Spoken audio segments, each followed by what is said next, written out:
How the devil are you? It's Tough Talk Tuesday. Don't quite know what to say to you, but I couldn't find the keys to my office. Yay! So I shut myself out. So I'm just going to make sure that I can hear everybody before I switch on the phones. Yes, but anyway, good evening. Right. So here we have it. Okay, get ready and you can dial these numbers. They are below for you. And I'm going to make sure that I can take the call because that would be great, wouldn't it? But yes, whenever you're ready. So we remember Magdalene Berns today. Let me just read out the numbers for you. Okay, you lovely people. If you are in the United States of America, you can call toll free on 08777 1771. So that's US and it's toll free. It's 08777 291 771. If you are in the United Kingdom, it is 0800 058 4204. And if you're calling from anywhere else in the world, it is country code 44 204 515 2251. That's country code 44 204 515 2251. Things are hotting up. We are going to be in the north end of Victoria Gardens on Sunday. I have listened to people who intend to come, some people that are too scared to come. I'm just going to tell you this. We are going to be many in number. And we win whatever happens because we're going to gather and we're going to speak. And either the misogynists turn up and make us look even better, or they don't turn up and we're free to speak. Either way, what we do by stepping out into the big wide world and gathering together is we basically say we are not afraid and we are going to meet, and there's nothing you can do about it. And pretty much it's as simple as that. So, how are you? I'm going to answer. Hello, good evening. This is Turf Talk Tuesday. You can say who you are, you don't have to. What would you like to say? Hello. I'm Rock, and I'm from Brighton, and I'd like to hear your opinion on the tribunal today between mermaids and the LGBT alliance. Say that again because we didn't get you. People didn't hear you at home because you were coming through the wrong place. But it's my fault. Pardon? It was my fault. So you're asking. Sorry. It's all right. You were asking about mermaids and the tribunal. Yes. Yeah, the tribunal. It's not going too well for mermaids, is it? They're tripping over themselves.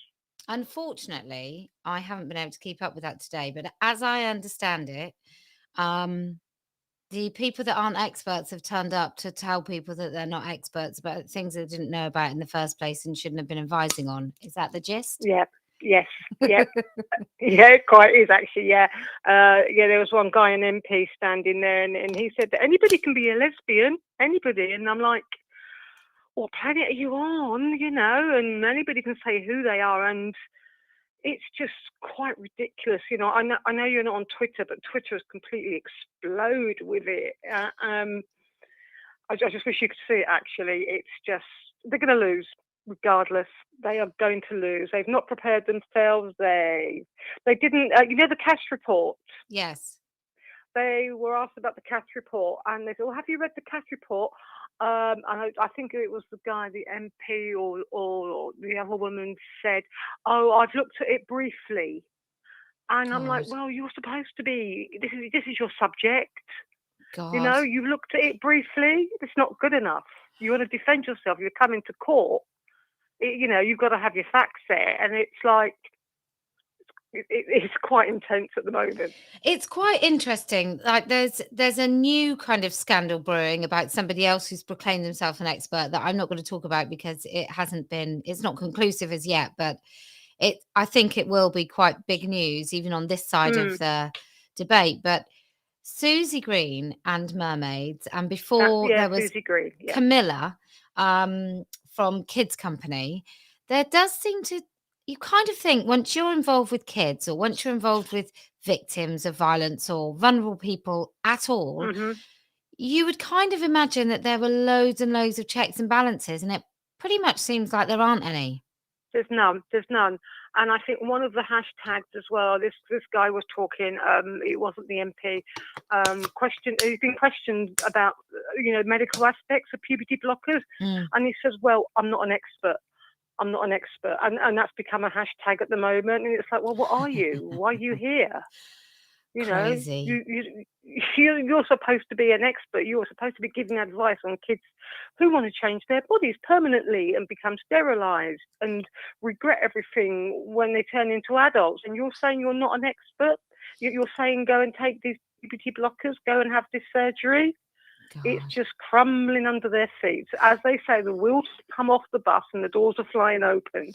And do you think there will be, I think avid, rabid trans activists, I don't think they're going to be persuaded by whatever happens. It will be a witch hunt against mermaids or whatever. But do you think it's so damning for mermaids that the middle ground people who've thought, well, I don't know really how I feel about it, I don't really feel comfortable, do you think it will pique them? I think so. There has been a lot of stuff about it on it, and I must admit the trans activists and the trans community have been very, very quiet, very quiet. Because you do get responses to tweets all the time, and it has been incredibly quiet. I do think the particular thing about when you said anybody can be a lesbian. Lesbians have penises, and we know I'm a lesbian. Obviously, you have great support from the lesbian community.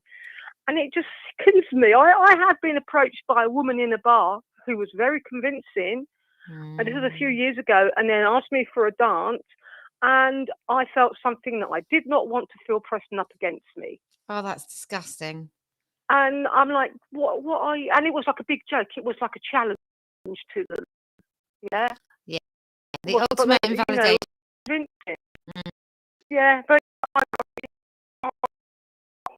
know what a lesbian is. I know what a gay guy is. I know what a straight person is, and you can't cross those borders. No, absolutely not. It's fact. It's fact. I respect for so many men, and I love so many men, but they're men. You have a willy. Yeah. I don't know. I reckon of all the people yeah. in the world, I'm pretty sure lesbians really do know what a woman is. I mean, I'm just going to take a stab at that. Oh, sorry, I spoke a bit. I'm going to be with you on Sunday. Yay! Looking forward to it. Standing there with my lesbian attire and supporting all the women around me, whoever they are. That's amazing. Well, I look forward to seeing you, and thank you so much for your call. Thank you. Thank you for everything you do. Take care. You're welcome. Cheers. Bye-bye. Good evening. You're through to TERF Talk Tuesday. You can say who you are. You don't have to. What would you like to say? Hello, good evening, Kellie-Jay. It's Becca Firebird. Again, I don't know how many times I've called now. Well, as many times as you like. A couple of things. One, just listening to the woman that's just speaking from Brighton. Was she from Brighton? And as a straight woman, I have a lesbian friend who's very kind. She's 50, so she should know better. Very intelligent, blah blah blah. And I tried having this conversation with her, and she's very much on the trans women are women kind of thing. And when I actually asked the question, it's all very respectful and full of love and respect and all that. When I asked the question, so the lesbian with the penis, are you prepared to include that person in your dating pool? There was no answer, just I'm choosing to stop the conversation now. And that just tells you everything. And I've had, somebody else that's actually a work colleague, that my son studied gender, blah, blah, blah, at master's level. I thought, well, he didn't do very well, did he? And again, when you get to the crux of it, they won't debate anymore. We know this. I mean, we all know this, don't we? It just comes as a shutdown. And it's so flipping frustrating because I think you are intelligent people. Let's debate. You know that you're right. Yeah. We know we're right. yeah, that was just my little bit of frustration. Well, Oh my I God. think when it comes to intelligence and being rational, I don't Mm, necessarily think the two things overlap. And also, this is like a quasi-religious emotional argument, and so intellect certainly I don't think comes yeah, into it at all. I suppose that's it. I suppose I have to go back to my Catholic upbringing Yes, you to do. know what I was probably a right pain in the butt when I was growing up.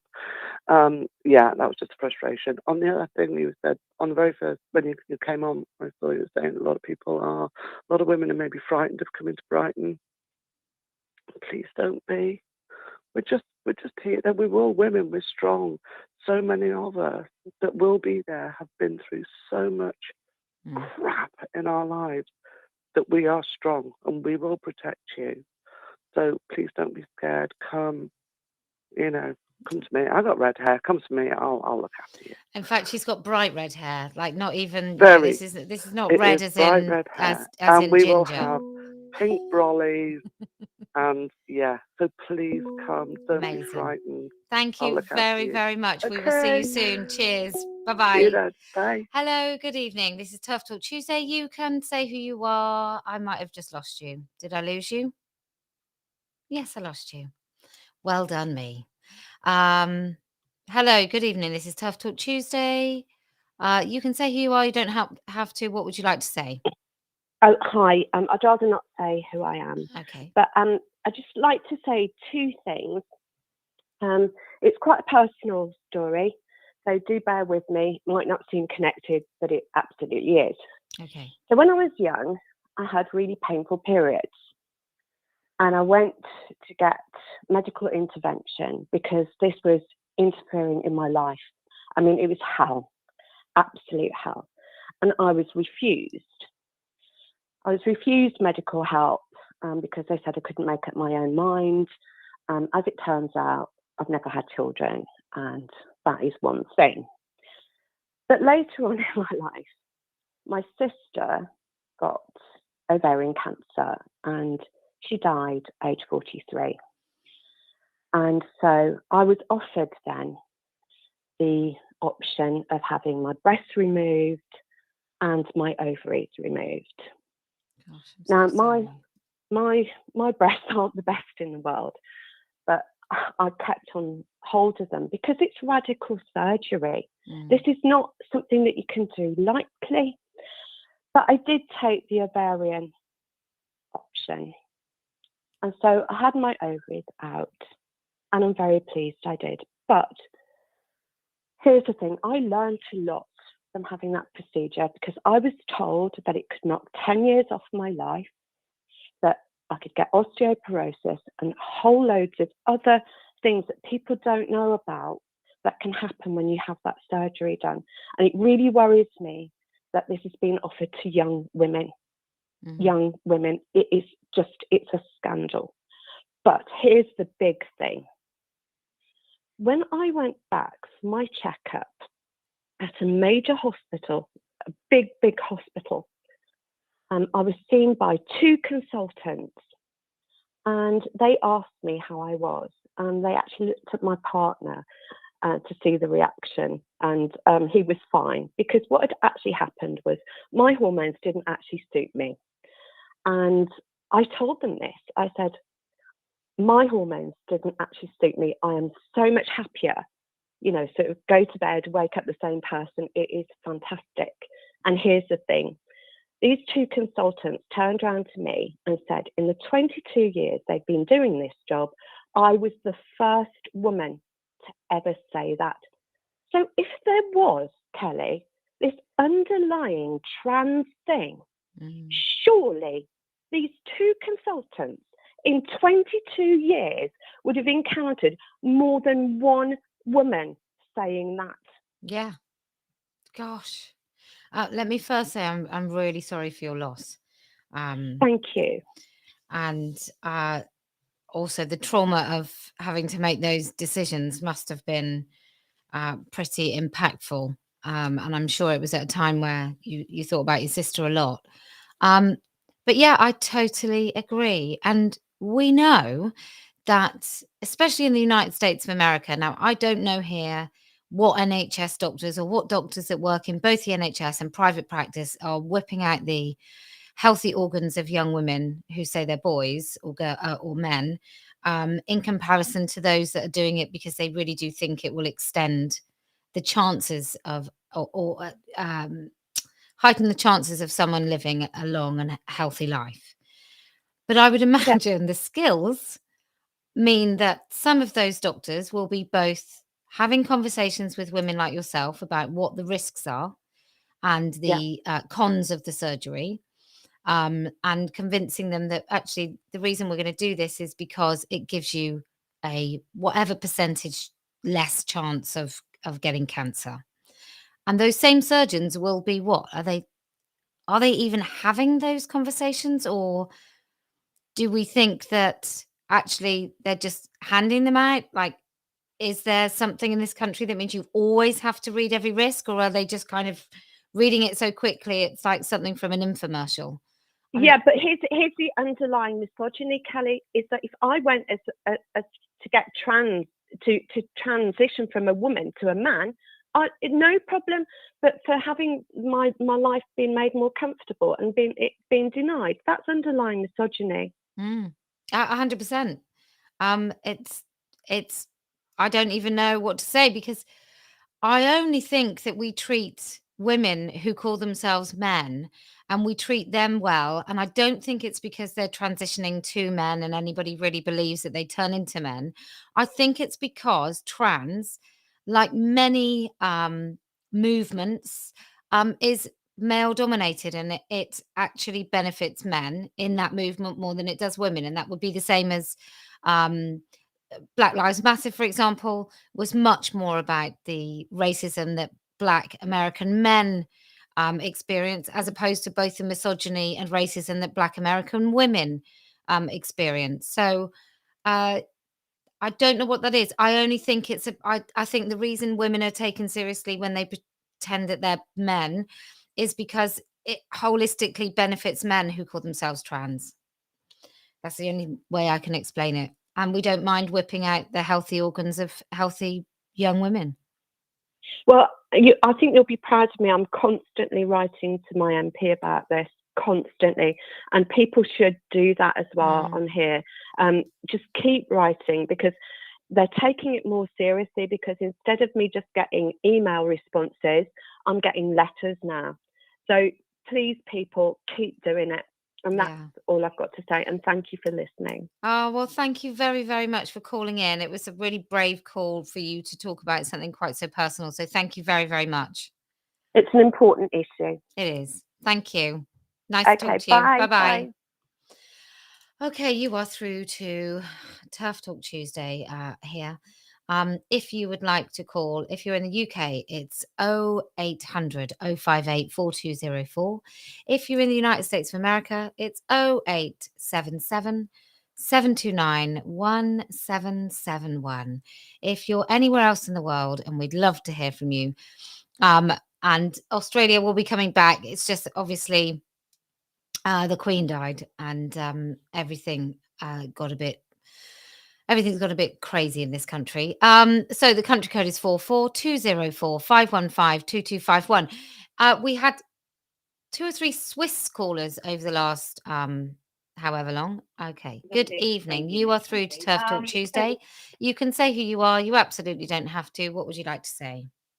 Okay, I really 100% support what you're doing, and it's fantastic that you're focusing on this issue.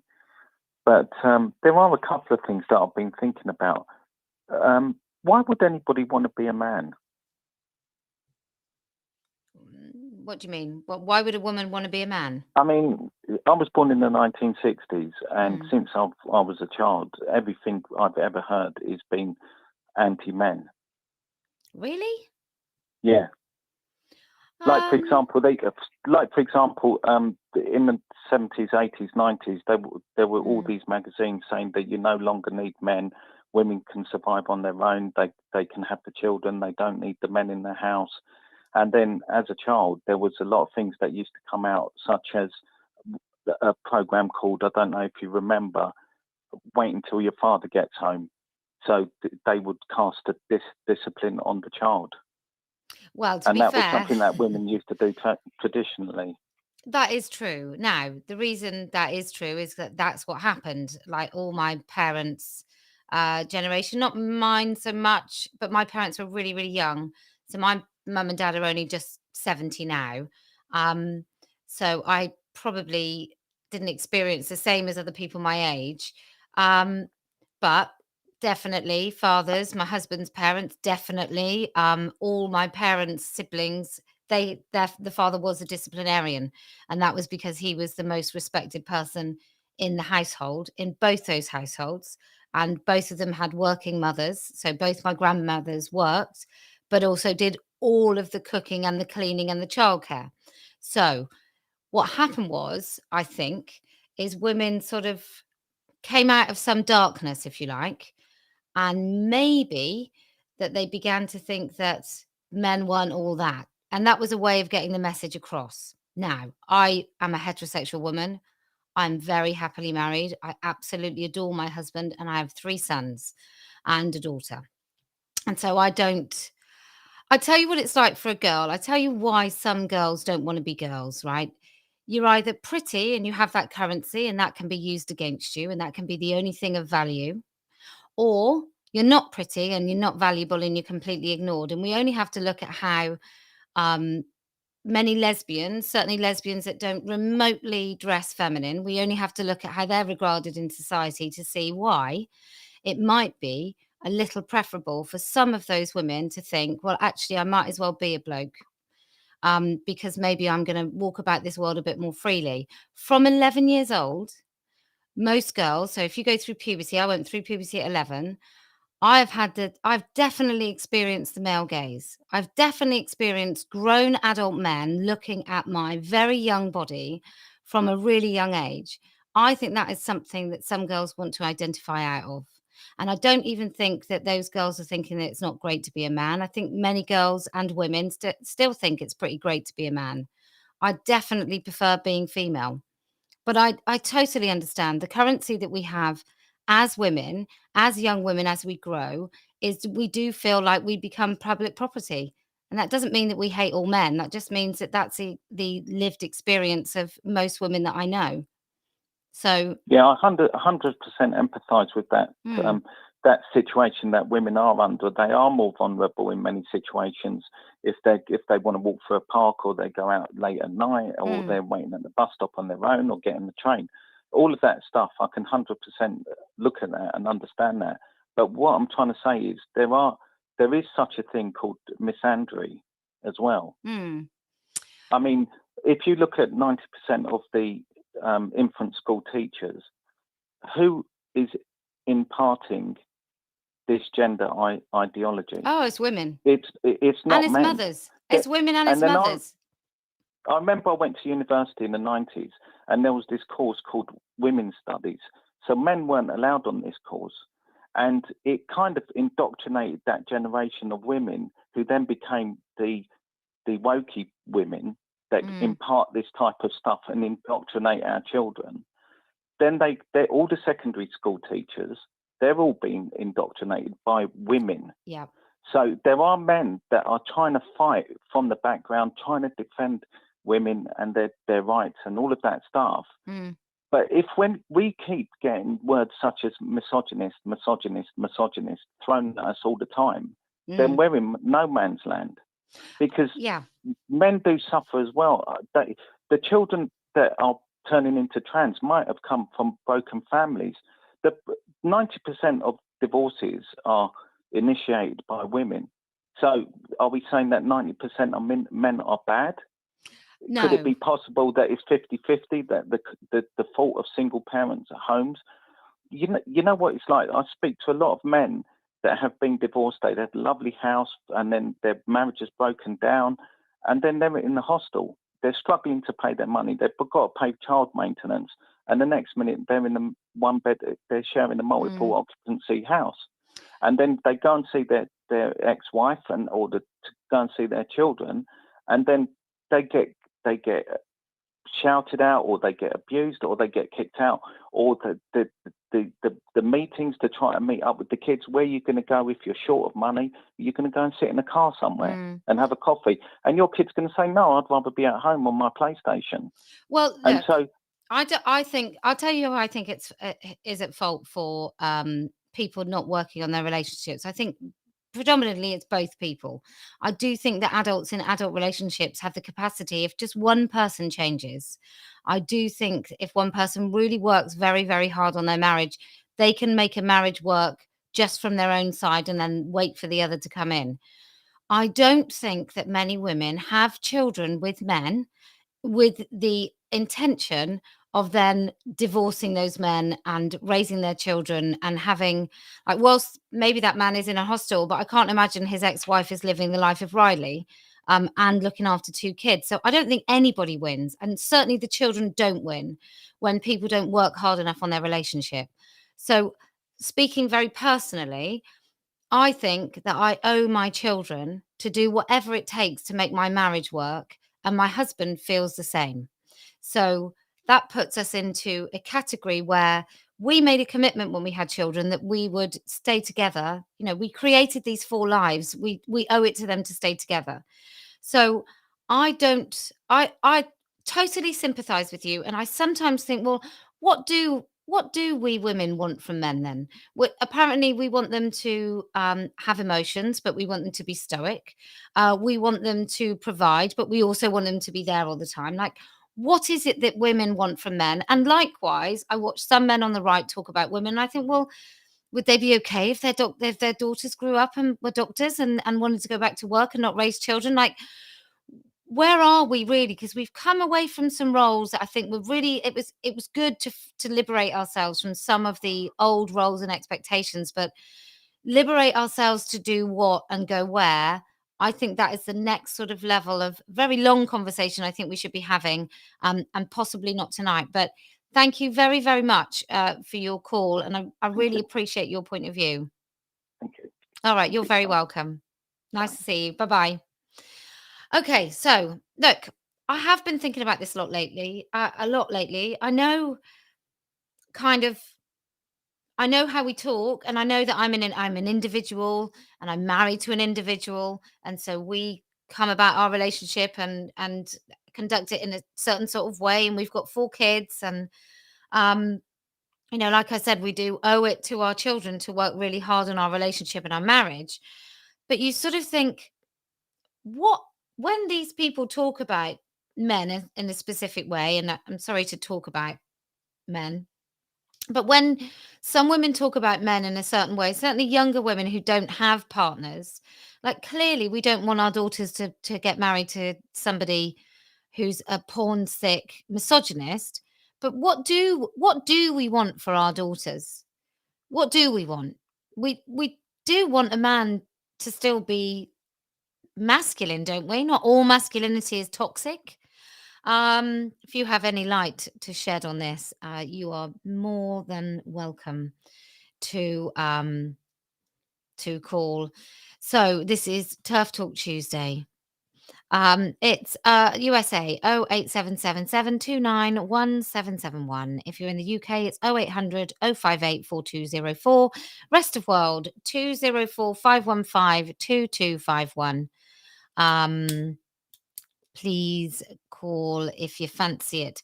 Whilst you're waiting, you can pop over to YouTube Magdalene Berns, and you can enjoy one of her videos. She died 3 years ago today.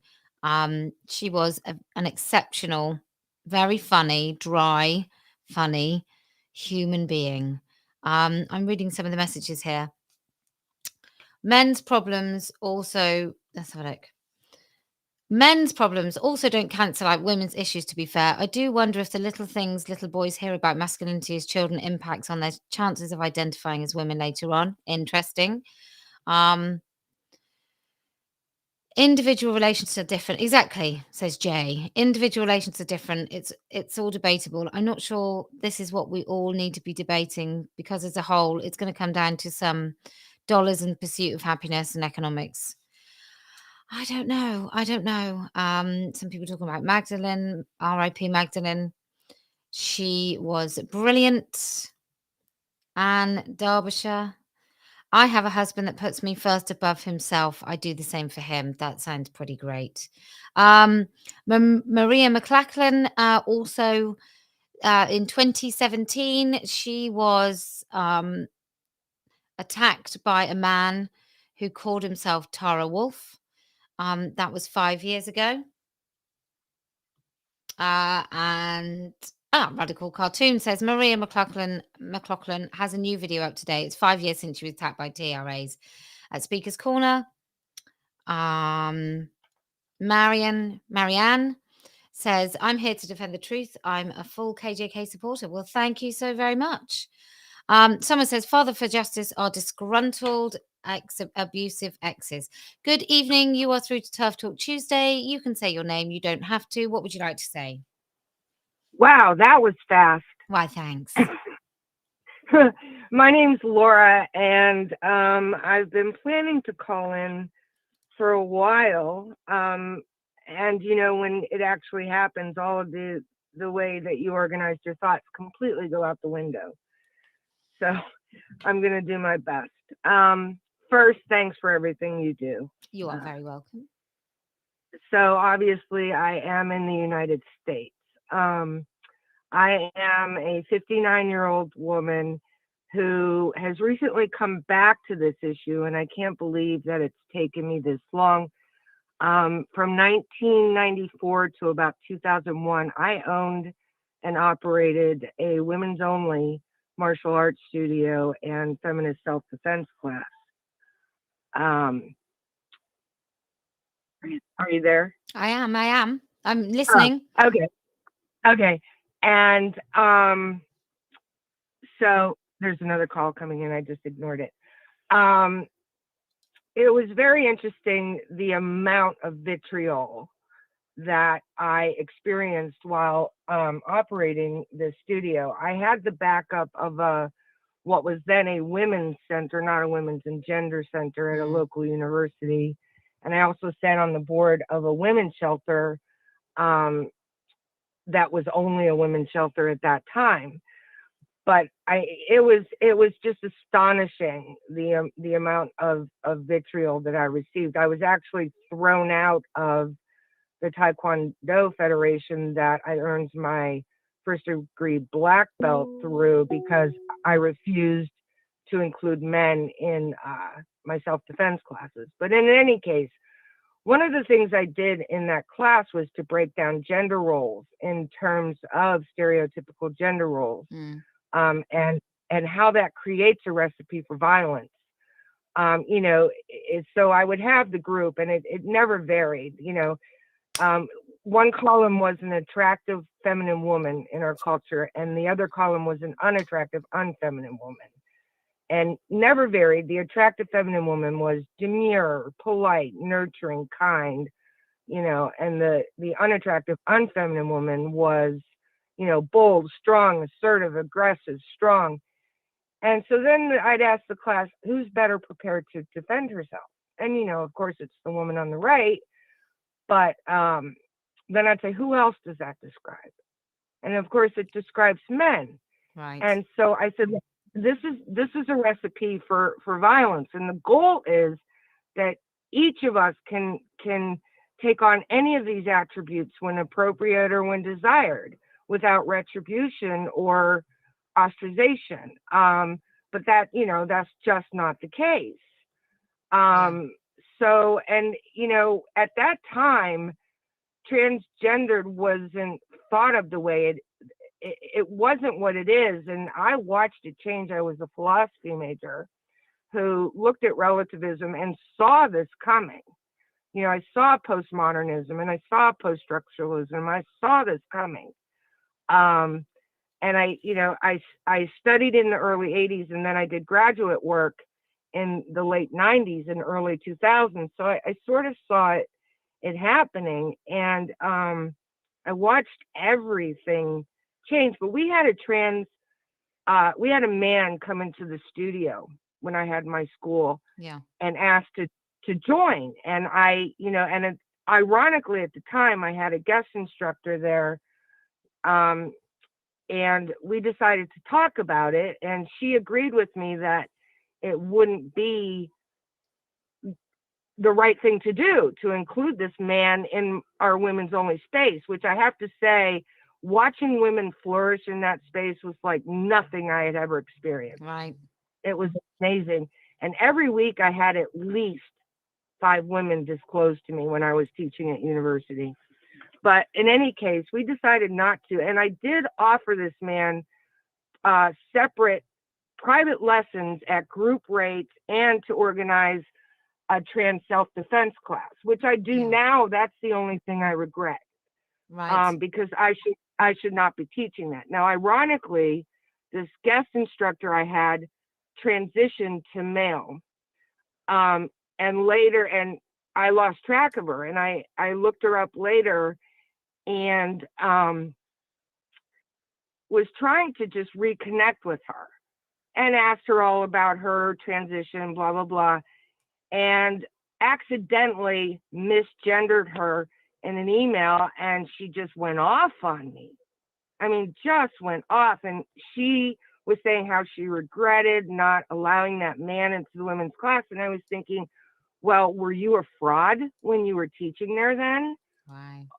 Or, what's up with that? But it was a rather strange experience. But I will say, I'm 59. I've been an active feminist my entire adult life. I've studied it academically. I've been in the streets. I've defended abortion clinics. I've taught self-defense, and I sat on the board of Rape Crisis. I've done the training, so I've been out there. And the importance of protecting women's only spaces. And yes, bathrooms, yes, locker rooms, but politically organized women's only spaces are so necessary for women's empowerment. It's nothing for a master to bar a slave from the mansion, but it's everything for the slave to bar the master from the hut. Yeah. It's the level that of empowerment, and how I watched those young women and girls and adult women flourish. There's just no word for it. It was the time I had, at the time, I was married to an exceptional man who is still my second favorite man ever, next to my father. We're still friends. I still love him dearly. Whenever I would ask him anything about the school that had anything to do with gender roles, he would say, I'm not the one to answer that. Right. I'm not even gonna try. But behind the scenes, he was an artist. He did our logo. He made the website for us. He did all this stuff in the background just to help. I mean, he was an astonishingly supportive and just amazing man, still is. But, please, just, everyone out there recognize the importance of those spaces, especially politically organized spaces. Yeah, I couldn't agree more. We often, we decide that we have to have a good enough reason. It has to be safety or comfort or whatever to have space away from men. I even had a conversation with someone this week who said, this particular area, it's really important for Muslim women because Muslim women have particular religious codes. And I was like, hang on, right. I just don't want, I want to be able to say, as a woman, I want a place that's women only. I don't want to have to give a bloody reason. I just want it happening because I've asked for it and because I'm entitled to it. And I do think the same for men. If men want some places that aren't, just about watching women take off their clothes. If men want some men only spaces, then I think men should have men only spaces too. But I'm more than happy to say that I don't need a justifiable reason for women to organize. So thank you so much. And thank you for, I'm sure you must have empowered. Go on. Can I tell you one more short anecdote? Go on. So I taught a self-defense class with this same instructor. And afterwards, this guy came bouncing into the studio, and we had a mannequin in the window, and he was sparring with her, and he's looking around, and she came out, and she's about 5'1", about your size. Mm. And you know, and he was tall and big, and he came in and she looked up and she said, "Can I help you?" And he said, "Yeah, I just wanted to see what this was all about. My wife just took your class, and she came home and tried these techniques that you taught her, and they didn't work." And she looked up at him and she said, "That's because she's not willing to kill you." He left. He left. Oh, that's a very nice little line. Well, I hope he left without a smile. But thank you so much for calling. It's really lovely to call from the United States. Where are you in the US? North of Pittsburgh. North of Pittsburgh. I wanted to go to the Rev Fox thing this past weekend, but this past week, but was unable to because of work. But I will be at the next one. Well, you never know. I might be in America before the next one happens. But it's been lovely to talk to you. You have a place to stay if you come to Pittsburgh. Oh, thank you so much. Thank you very much. I will talk to you You're soon. welcome. Cheers. Bye-bye. Oh gosh, isn't that great? Oh, by the way, are you admiring my top? This is a prototype. It's not quite a good enough hoodie because it's not got little ties and stuff, but the hoodies are coming. The hoodies are coming. I mean, look, this is just crazy. Someone asked me, would I be attending the LGB conference? Look, I feel that lesbian, gay, and bisexual people should be able to organise and speak about themselves and their rights without a straight woman like myself being there. I fully support any woman, whether she's straight, lesbian, or bisexual. Fully, she has my absolute full support. However, I am a straight woman, and I know I'd be warmly welcome at the at the LGB Alliance conference, and it was an absolute phenomenal success last year. But I don't feel it's a place for a woman like myself. I feel it is, you know, a very sacred place, a very important place, not sacred. That's totally the wrong word to use. It's a very important place for people seeking to solidify the rights of lesbian, gay, and bisexual people. But here at Standing for Women, we are about all women from all different parts of life and social strata and culture. And so it is unlikely. And someone says I'm an LGB ally. I find the word ally really tricky because I'm not an ally. I mean, we're not in a war, and I just support. Anyway, good evening. This is Kellie-Jay. You are through to TERF Talk Tuesday. You can say who you are. You don't have to. It's entirely up to you. Good evening. Did I just bin that call, as my husband would say? I'm going to make it again. Crazy. Anyway, go to Magdalene Berns. I've shared a video on Standing for Women this evening.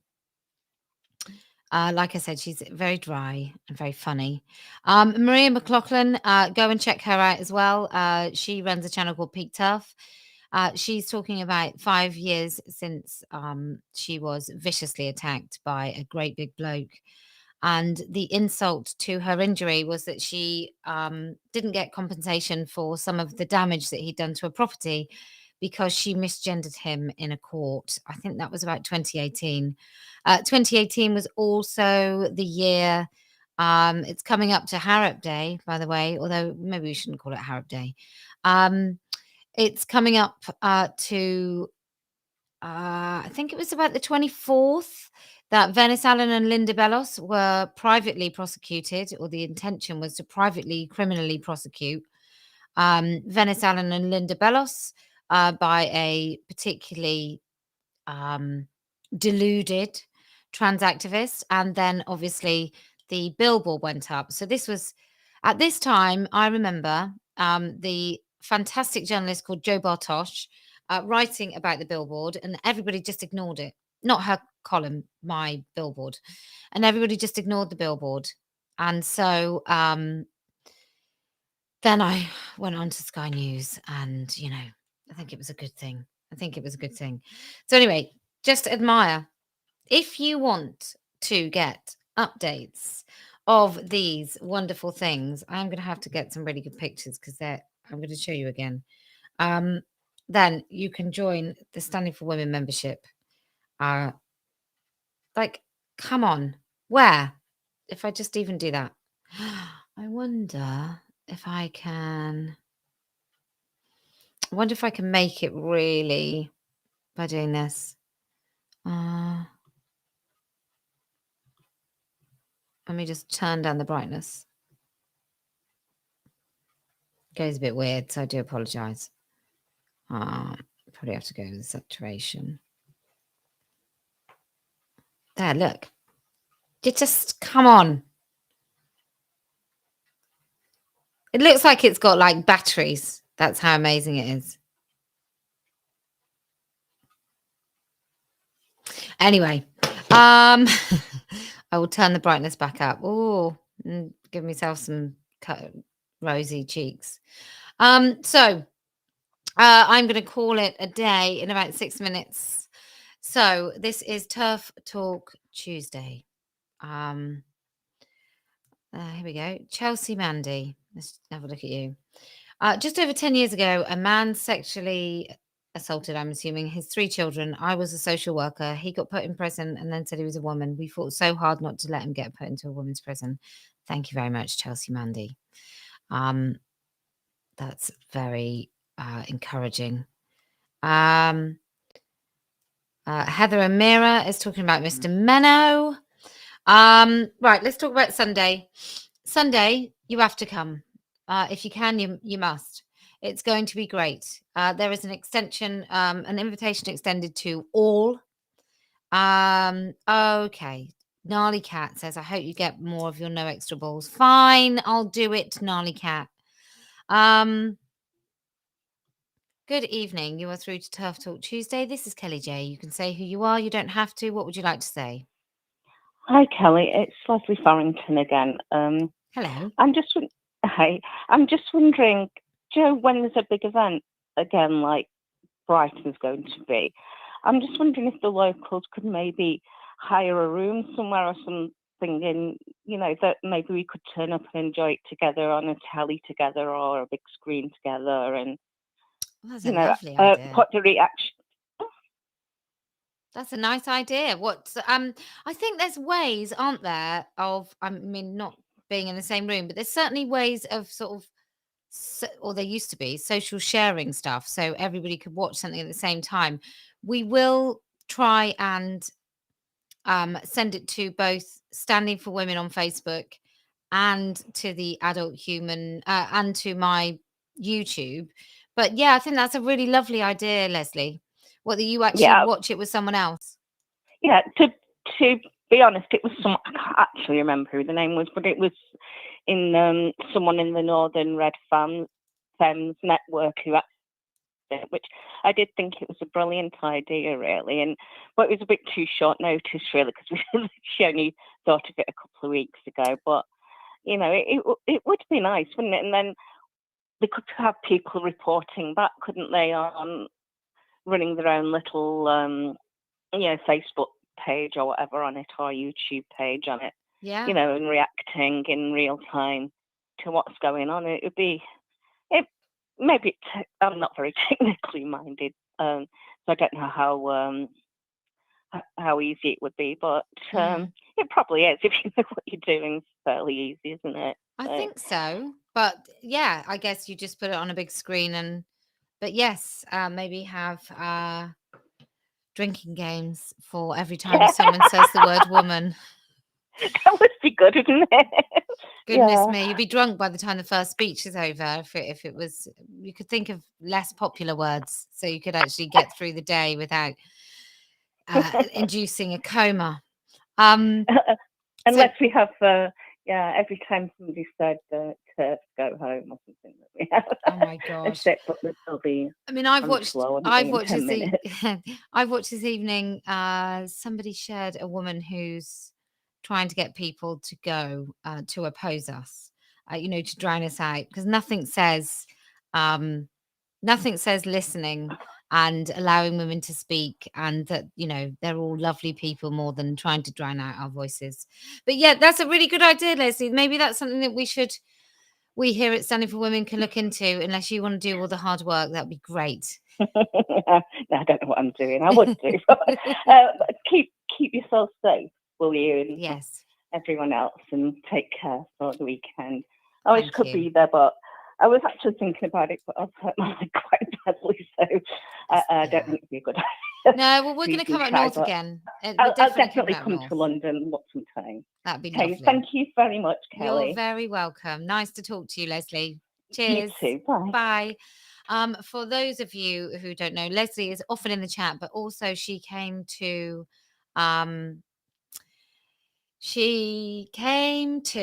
Manchester and gave a brilliant speech. FA says, "Hi Kelly, will you ever be coming to Montreal? I would absolutely love to. We desperately need more TERFs here in Quebec, Canada. Look, I'm more than happy to go anywhere in the world. I just need the means to do it. But yeah, totally happy to go anywhere. I think, you know, I feel really proud that the American women are amazing. And I really do feel we helped just kickstart it a little bit. And that's not to say they weren't doing a great job. That's their own words. That's not mine. I would never be quite so presumptuous. Right, I will take one more call if I receive one in the next minute. Otherwise, I'm going to be over and out. Brighton is going to be immense. It is North End. Let me just tell you. It's Victoria Park Gardens. And it's, if you go to the Eventbrite, you will be able to see it. But we are going to be there on Sunday from 1 o'clock until 4. We expect to be protested. We have some female security to ensure that people who want to speak feel safe. Absolutely everybody is welcome. Good evening. You are through to TERF Talk Tuesday. This is Kellie-Jay. You can say who you are. You don't have to. It's entirely up to you. What would you like to say? What? Hello. Hello. Hi. This is TERF Talk Tuesday. What would you like Kelly? to say? It is. Because I've got you. You know, You've got me. I'm calling from Oakland, California, USA. Hi. And hi, I'm so happy to get through to you. It's been kind of difficult. But Well, I welcome. want to tell you how much I appreciate your energy, the life that you put together and is coming into this. Just gives me such I'm so proud of you. I was born in 1941, and I spent about half my life being a lesbian. And the way that you focus on women, it's hard to. It looks like right now, who are the men? Why can't they be in our space? It's my peak time was my women's group. That one of the persons wanted to invite a man, and several of us said we didn't want that. And the steering committee agreed that they would not make any decisions about this, entering this, taking money from this guy and his partner, who was a real woman, and they did. Without going, we were going to have this other conversation about the trans thing, and the steering committee said, we're taking him in. It doesn't matter what you say.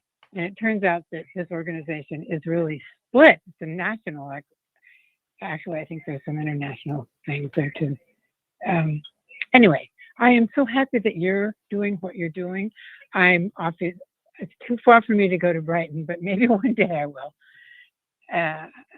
The fact that you're a mom, the fact that I'm a mom, has made so important Yeah. responsibilities to I have 2 children that are now in their 50s, and they're fortunately right. They know who a woman is quite easily, both Yeah. of them. And what you're doing, I only discovered you about a year ago, I guess. And I haven't kind of been very well in these last some months.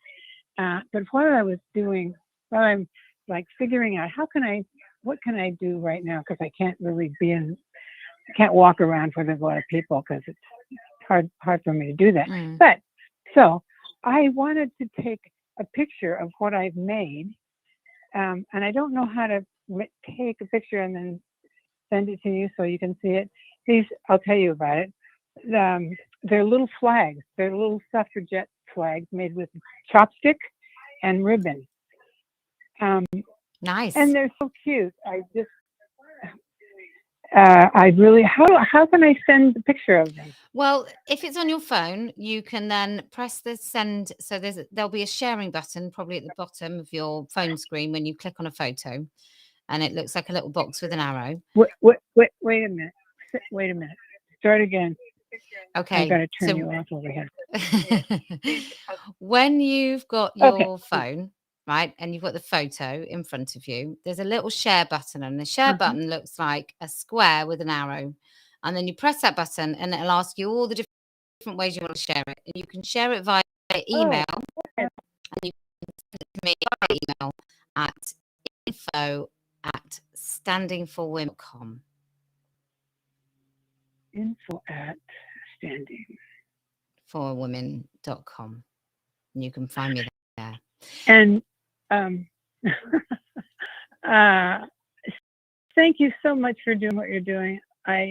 You know how to make things, how to take a positive look, making laughter something that's really important every time that we're doing anything.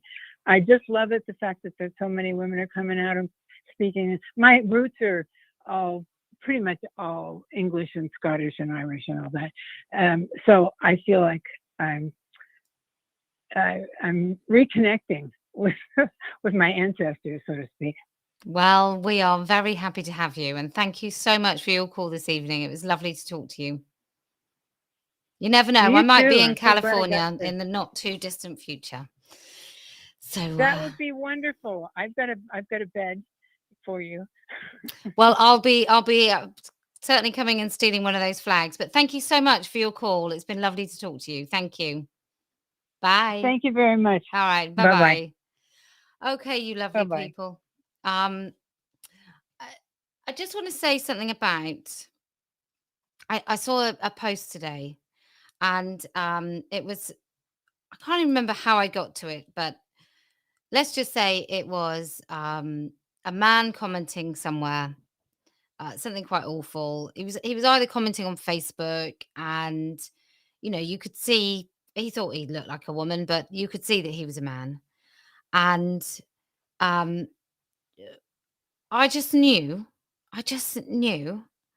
that this man was dodgy.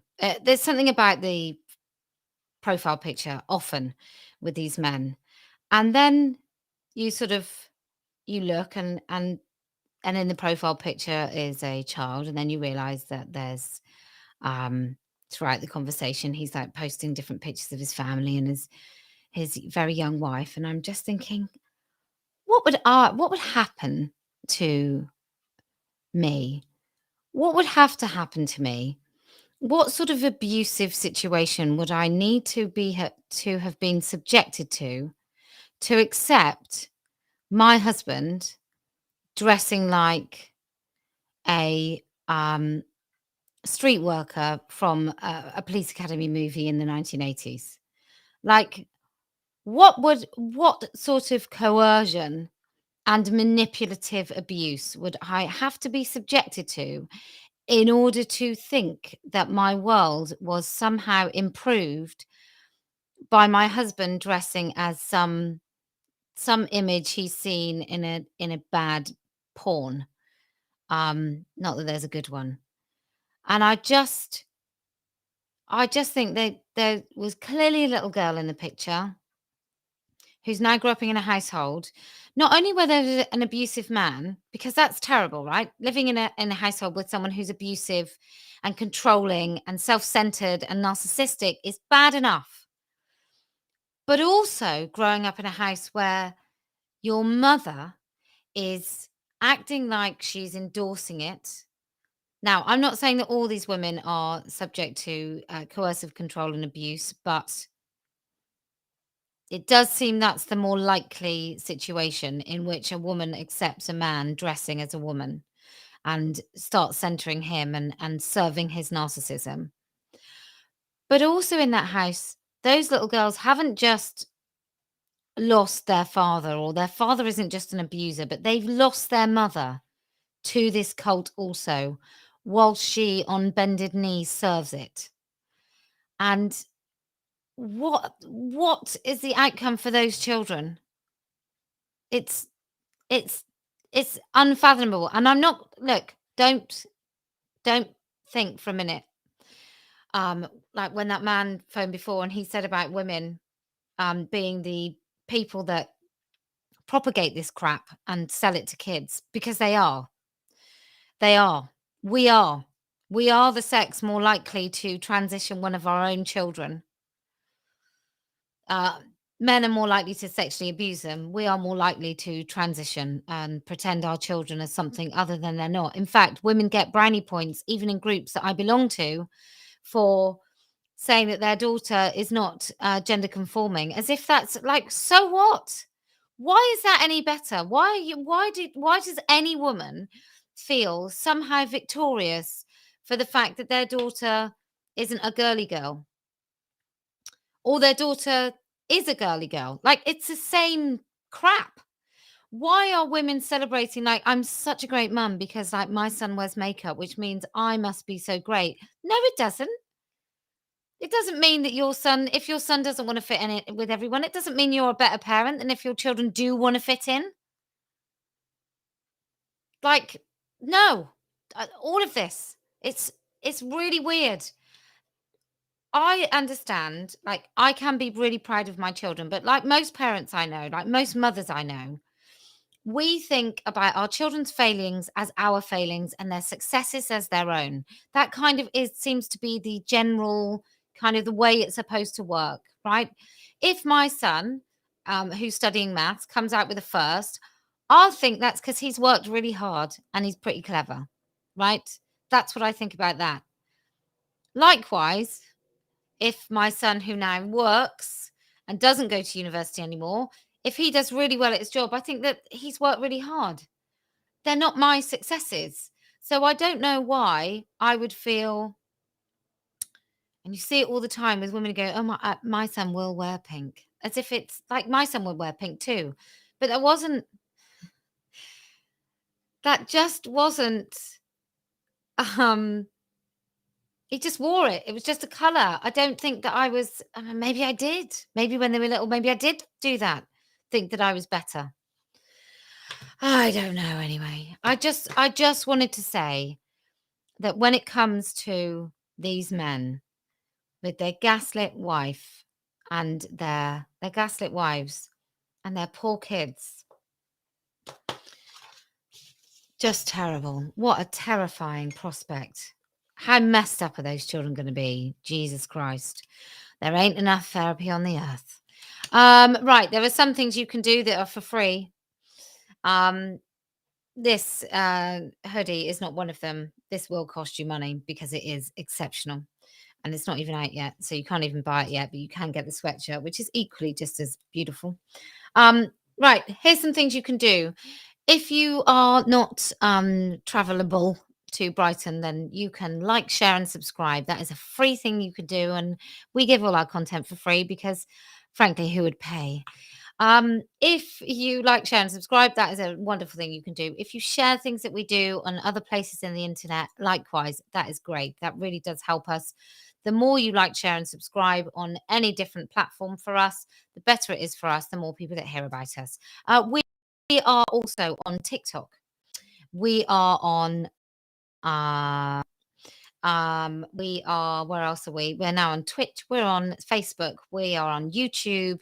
Come and find us in those places. You can become a member of Standing for Women. If you want to join your local group, it is local@standingforwomen.com. You will be vetted. We will make sure you are who you say you are as much as we can, but we aren't responsible. If you're absolutely a raving lunatic and you manage to get through our checks and balances, then I don't know what to say. What we really want you to do is be the billboard. That is the thing that we want you to do. And you can do that. And 20 stickers are just £5. And they are the best stickers. I don't care about the other stickers. They might look pretty, but they ain't delivering the messages like we do because we do it best. And we do it best. And the reason we know we do it best is 1/4 of the countries in the known world have actually purchased the things that we do best. And they've stuck them in countries where they don't even speak English, but they still know what the message is. And our message is far and wide. There are people that know what the billboard means and the dictionary definition of the word woman means, i.e., that it's our message now. And they've never heard of me or Standing for Women. So, how much is the postage? Well, it depends where you are in the world, but everything is weight. It's all to do with weight. I would be very expensive to send. So look, if you can come to Brighton on the 18th and you can join us in Victoria Gardens on the South End or North End, I can't remember what you said, North End, from 1 o'clock until 4, and you can speak if you want to, then it would be amazing. Jay Green says, I'm not going to Brighton. Sorry, but I think the wrong day, the day before the funeral, but that's just my opinion. Fully supportive of women, standing for women. Well, thank you very much. And the reason we are doing it is there are some women that have travelled far and wide and they want to exercise their right to speak. And some of those women have travelled from Spain, New Zealand, America. And we know what's going on in all of those countries. So I am damned if I'm not going to give those women the opportunity that they have been counting on. When it comes to, look, if you come to Brighton, if you stand up and be counted, if you can have courage, even when you feel that you will be attacked, then I promise we will win. If you can stand tall in the face of your bosses and those around you when everybody is donning or adorned with a pride lanyard and you are bare-necked, you are the one person in the crowd, then I promise we will win. Do you know why else we're going to win? Because I never lose.